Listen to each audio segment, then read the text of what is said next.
നമ്മുടെ നാട്ടിൽ എല്ലാവരും വിശ്വസിക്കുന്നത് തെയ്യങ്ങൾ ശിവന്റെയും വിഷ്ണുവിന്റെയും ദേവിയുടെയും അവതാരങ്ങൾ ആണ് എന്നാണ്.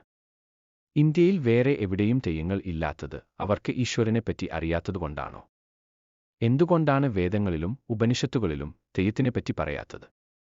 ഇന്നത്തെ കണ്ണൂർ, കാസർഗോഡ്, വയനാട് ഉൾക്കൊള്ളുന്ന പ്രദേശത്തെ പുരാതന കാലത്ത് കോലത്തുനാട് എന്നു വിളിച്ചിരുന്നു. ഈ ദേശത്തിന്റെ പരംഭരണാധികാരിയായിരുന്ന കോലത്തിരി രാജാവിന്റെ ആവശ്യപ്രകാരം മന്ത്രവാദി ആയ മണക്കാടൻ ഗുരുക്കളാണ് ഇന്നുള്ള രൂപത്തിലുള്ള 39 തെയ്യരൂപങ്ങൾ സംപ്രദീകരിച്ച് അത് കോലത്തിരി വംശത്തിലെ ചിറക്കൽ തമ്പുരാൻ സമർപ്പിച്ചത്. തോറ്റം പാട്ടുകളിൽ ഒന്നുകുറെ 40 ദൈവങ്ങളെക്കുറിച്ച് പറയുന്നുണ്ട്. മന്ത്രവാദികളും മറ്റും പൂജിക്കുകയും മന്ത്രോപാസന നടത്തുകയും ചെയ്യുന്ന ദേവതകളെ മന്ത്രമൂർത്തികൾ എന്ന് പറയുന്നു.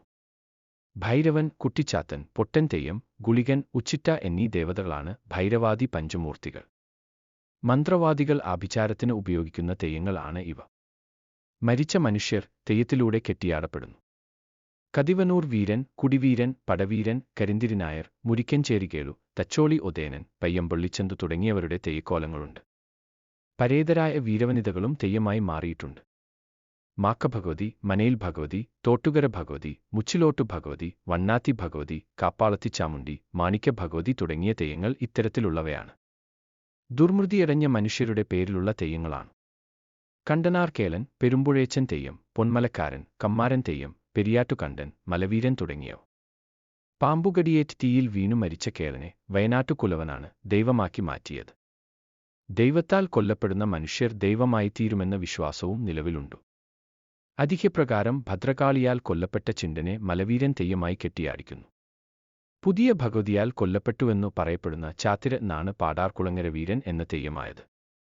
മണത്തണ ഭഗവതിയാൽ കൊല്ലപ്പെട്ട ഒരാളുടെ പേരിലുള്ളതാണ് രുധിരപാലൻ തെയ്യം.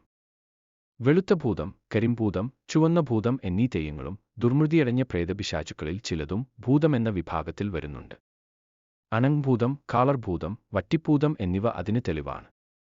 പല ഭഗവതിമാരും ചാമുണ്ടികളും യക്ഷീസങ്കല്പത്തിലുള്ളവയാണ്. കരിഞ്ചാമുണ്ടി ഒരു യക്ഷിത്തെയ്യമാണെന്നു കരുതപ്പെടുന്നു. ചെറിയ കുട്ടികളെയും കോഴികളെയും പിടിച്ചു ഭക്ഷിക്കുന്ന ഒരു ഭീകര ദേവതയാണെന്നു മാത്രമേ തോറ്റംപാട്ടിൽ പറയുന്നുള്ളൂ.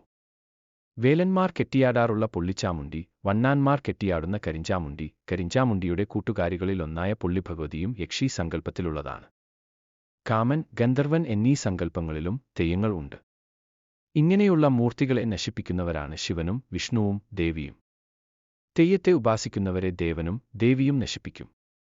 ഇത് ഒഴിവാക്കാൻ ആണ് അടുത്തുള്ള ദേവന്റെയോ ദേവിയുടെയോ ക്ഷേത്രത്തിൽ നിന്നുള്ള ദീപം കൊണ്ടുവന്നു ആ ദീപം തെയ്യം കഴിയുന്നത് വരെ തെയ്യം കെട്ടുന്ന സ്ഥലത്തു കത്തിച്ചു വെക്കുന്നത്.